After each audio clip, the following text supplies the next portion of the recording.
Board members, this regular meeting of the Carrollton Farms Branch ISD Board of Trustees is called to order at 7 o'clock p.m. on March the 5th, 2015. We will dispense with some of the formalities we would normally do, since this is just an abbreviated board meeting. There will not be any recognitions. There also will not be any report by the superintendent. Therefore, we will go directly to agenda item 4, board operations. By my determination, by looking at the audience, there are no audience for guests.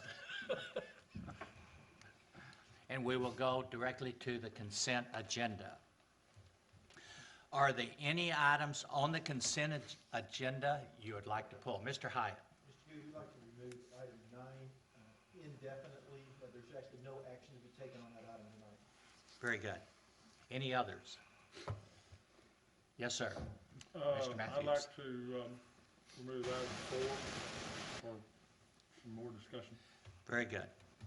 Board members, the consent agenda is comprised of all items with the exception of agenda item 4, which is consider approval of changes to the following board policy, FDB local, second reading, and agenda item 9, which is consider matters related to all real estate acquisition. Do I have a motion to approve? Mr. Goode, I'll make a motion that with the removal of items 4 and 9, we approve the consent agenda as presented. I have a motion. Do I have a second? Mr. Shore. Second that motion. I have a motion and a second. All those in favor, please signify by raising their hand. That is unanimous. Also, for the records, I apologize. We do have a quorum and can conduct business on behalf of the school district. All board members are present with the exception of Ms. Watton, just so that is in the records. Now, with that, we will go back and go to agenda item 4, which was consider approval of changes to the following board policy, FDB local, second reading. Mr. Matthews. Okay, I could be in a fog here, but I may not remember exactly. I don't have the policy in front of me. But I've talked to a couple of coaches in the last couple of weeks, and they raised some questions that may be in the policy that I can't remember. I don't know if I can read this as fast as Bobby pulling it up, but we'll see.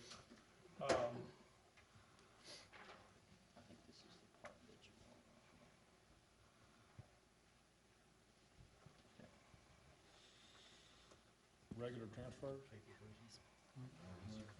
This might be.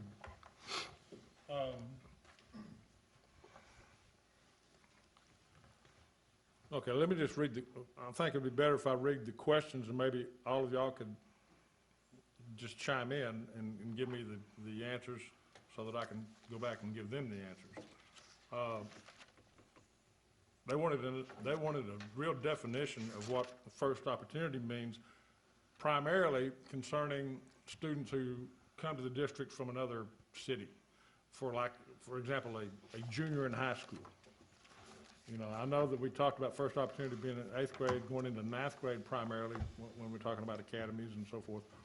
But what if a kid comes in as a junior from another city? That would be their first opportunity as well? That would be I would say so. And I believe that's the way UIL interprets that. Okay. All right. Now then, the second question, and I thought that would be the answer, but I'll double check. What if a student is selected to the academy, and this may have already been answered also, what if they're selected to the academy or a CTE program and they drop out of the academy or the CTE program but want to remain at the school? Are they eligible if they do not live within that school's boundary lines? Are they still eligible? Eligible for what?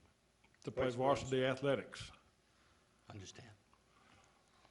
It was my understanding that they would not be, that when they drop out of the program that they had been accepted into at their first opportunity, they then fall under regular transfer rules, and they would not be eligible, and I believe that's the way. They'd have to sit out a year? Yeah, you're correct. And it would be a year, we followed the UIL, which would be a full year Right, from that. right, So correct. Mr. Shackman's is the way we Okay. envisioned that in this is that you would now have forfeited that eligibility you got because you dropped out. For All right. everyone- And Mr. Marshall, we discussed this, and that's why the Right. grown-ups that the student lives with needs to examine this carefully. Right. Because if somebody is going to a CTE program or an academy, and they have an ulterior motive of wanting to play sports, and they drop out of the program that got them into that physical premises, then they can play sports, but they can't play in the varsity.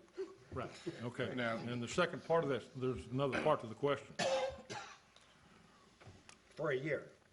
If they go to, let's say they live in Smith District and go to Turner for an academy, medicine, then they drop out.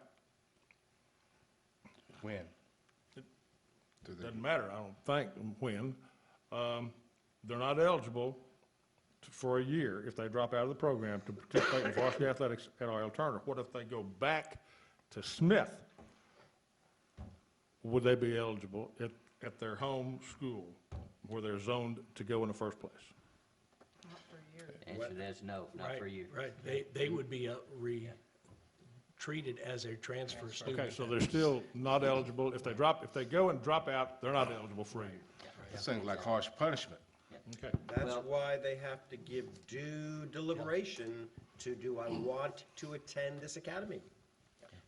And in that second scenario that you described, it would be the same, because whether they were in an academy or not, UIL would look at it, you were a student enrolled at Turner, you've now changed, and they don't look at it relative to whether it's your home school. It's where you were enrolled, and you've now changed, hence you are subject to transfer. Okay, and So it finally, moves the one-year penalty from that first choice to the second choice. What's that? Which, It moves the one-year penalty Exactly. from the initial choice to Let me ask one more if you. Now, what happens if they moved, say, to a school campus for CTE, and the second year, they decide they want to drop out? Are we still doing the same thing, even, still a year? well, Still, I mean, they still can't participate in varsity athletics? If they've been at that campus a year already, this is the second year, and they decided, this program's not for me, but yet they want to remain at that campus. They would have completed 1 year of eligibility at that campus. yeah, they would already So- establish their eligibility by being. So they could play at that campus their second year.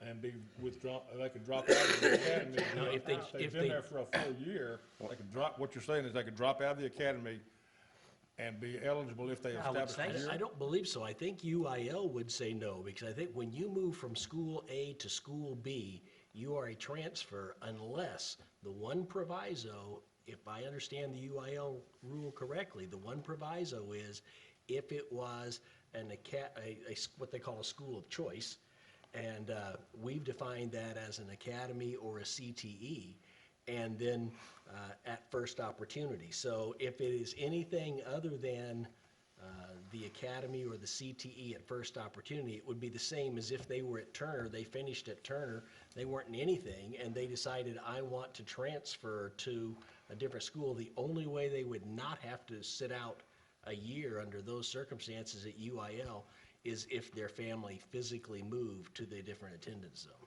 After they had already been at that campus 2 years.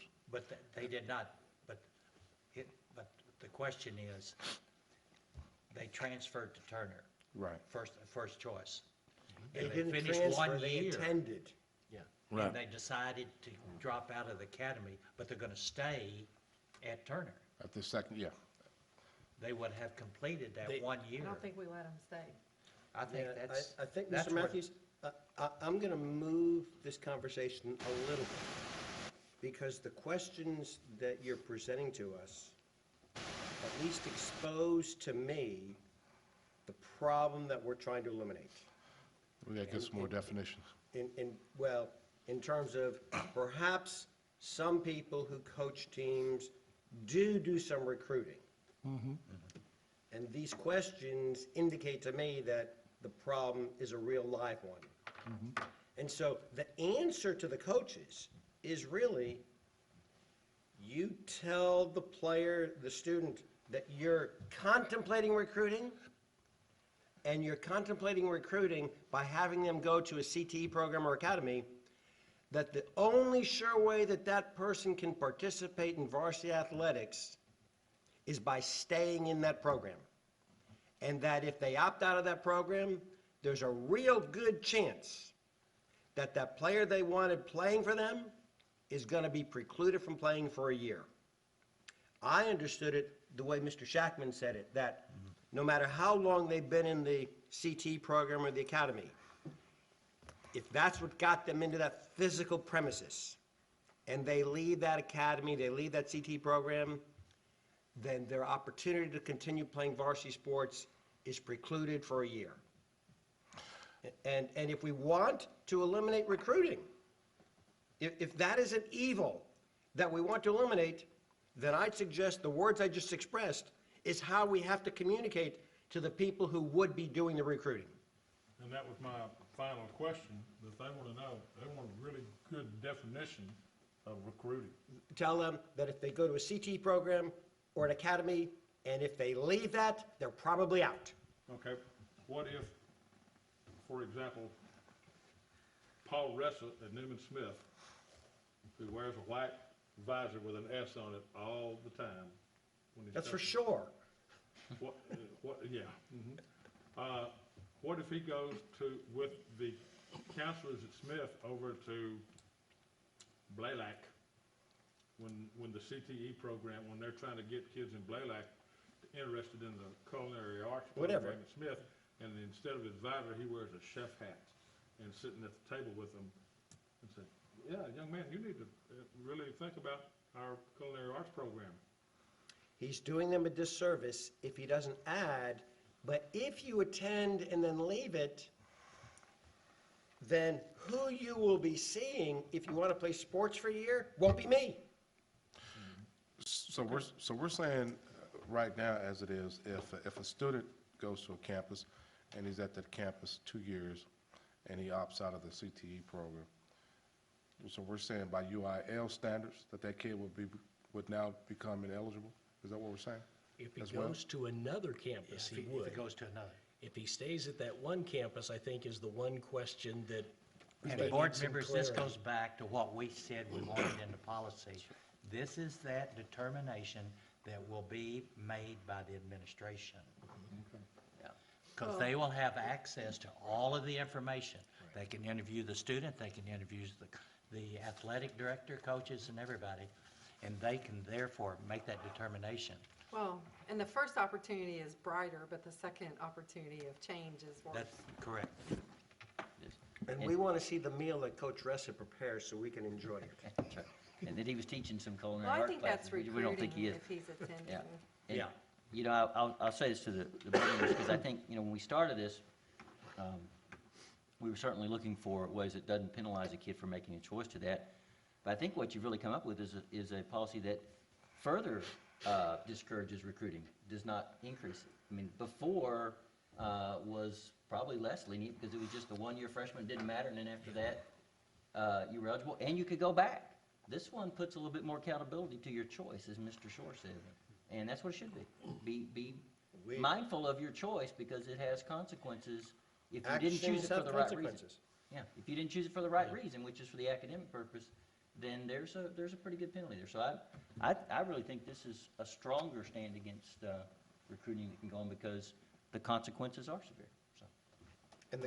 And the coach who's doing the recruiting is really doing a disservice if that person fails to explain, if you go to this program and you leave it, you're probably not going to be able to play for me for a year, Or maybe ever.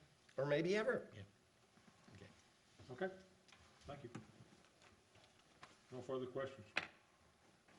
What would you like to do with that policy, Mr. Matthews, since you pulled it? leave it as it is. Would you like to make a motion to approve? I'd make a motion that we approve, agenda item 4. I have a motion for consent agenda item B4, consider approval of changes to following board policy FDB local. Mr. Short, If Mr. Matthews is moving that, I'm going to second it. I have a second by Mr. Short. Any further discussion? Hearing none, seeing none, all those in favor, please signify by raising your hand. That is unanimous. Thank you very much. Agenda item B9, consider matters related to real estate acquisition. Mr. Hyatt. Considering the conditions tonight and the limited board meeting, we're going to defer that item indefinitely. Very good. That being said, that concludes our consent agenda, board members. However, we can go to agenda item 5, comments from board members. Are there any comments regarding posted agenda items you would like to make?